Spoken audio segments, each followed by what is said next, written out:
the last time that a voice in your head told you that you weren't doing enough? And how did that make you feel? So here's what I want to say about that. At a young age, I can remember cluing in pretty quickly to the fact that I was well suited for success in school. Not because I was smarter than the other kids, but because the way that public schools are designed and how our culture models the education, it just so happened to fit with my particular disposition and my skill set. For example, generally speaking, I can sit still and listen to lectures and enjoy them with ease. Keeping attention isn't a challenge for me.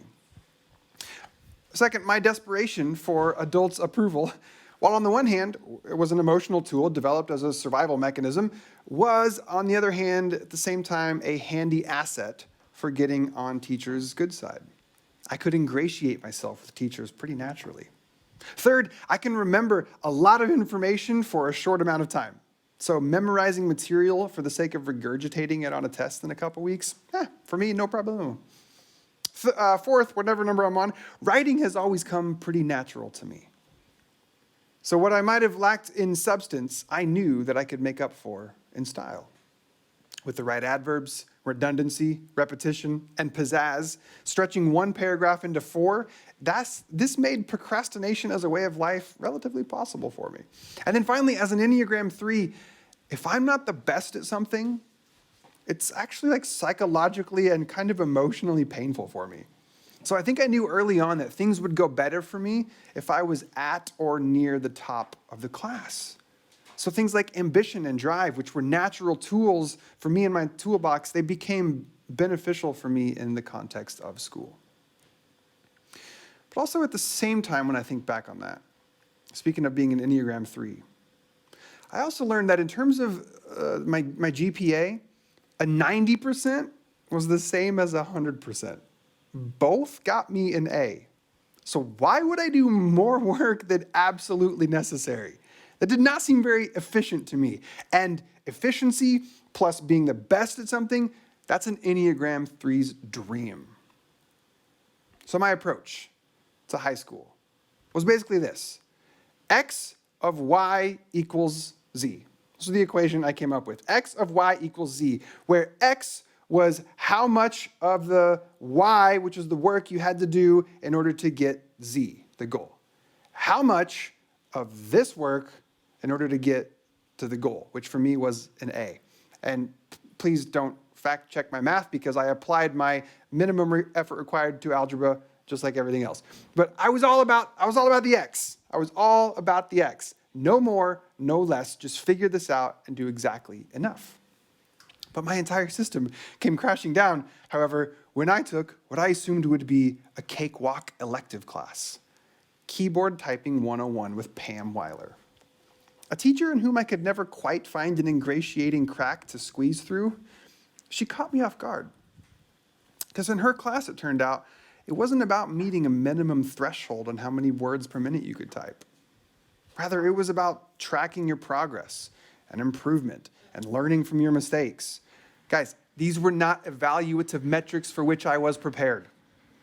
As a result, my very first B in high school came in Miss Weiler's keyboarding class, ruining my shot at valedictorian. I ask you again, when's the last time that voice in your head told you that you weren't doing enough? And how did that make you feel? I'm finding there's an interesting relationship between what our goal is with how much will it take to get there. In other words, if you have an idea of what your Z is, how much of Y do you have to do? What is your X?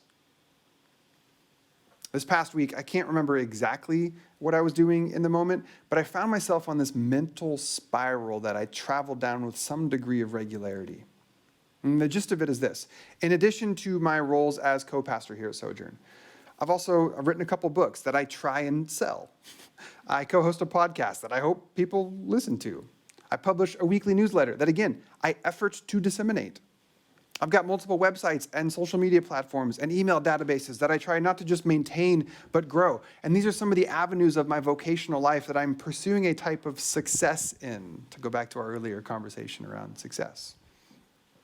And I have, though I admit it with some degree of embarrassment, probably because I don't like admitting to or showing people that I try at things, I have read books and articles and watched YouTube videos designed to help build your platform, to help sell your first 500 books, and to grow your email list to over 1,000 in the first 30 days. As a result, over the past few years, I feel like I've gotten a pretty good sense of what it takes to really make it in these worlds, to have the type of success that starts offering a return on your investment.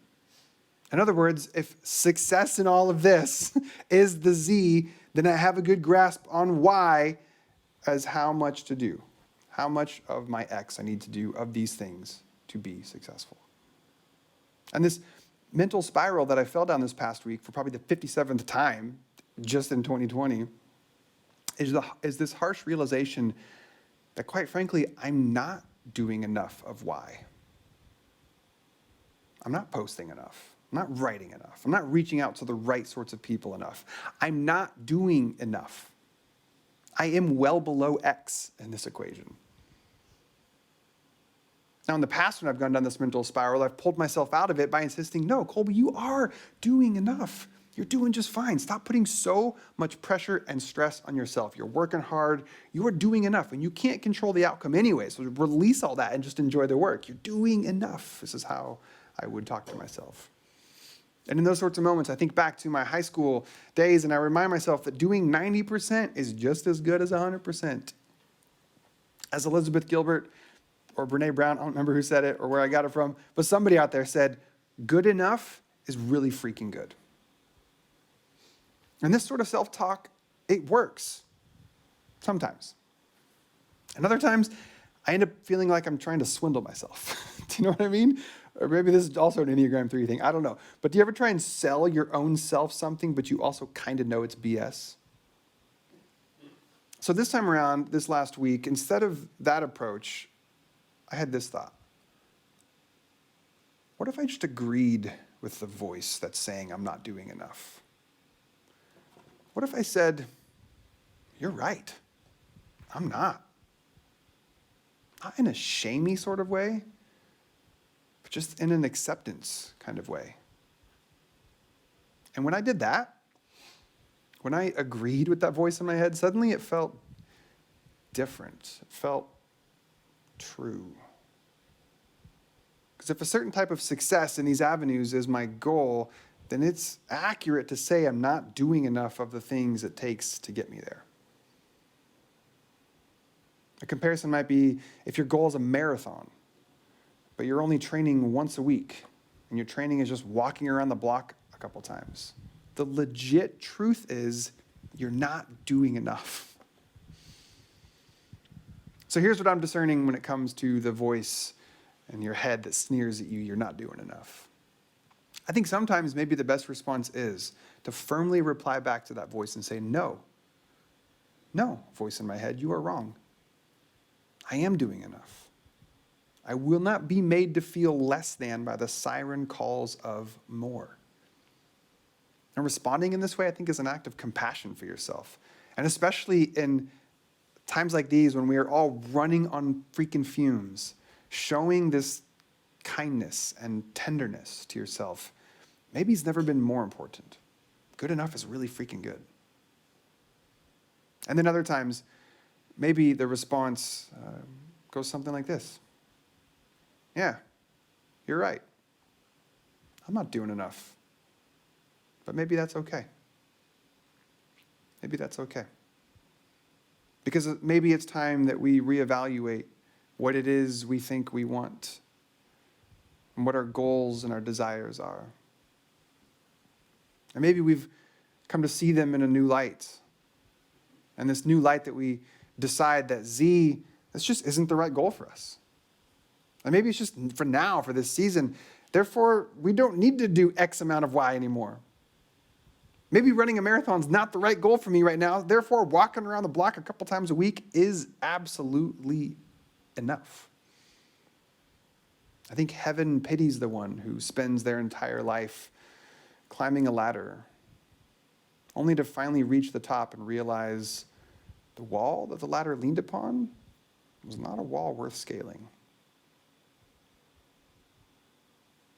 Right now, we're in a season of collective stress and grief and tiredness.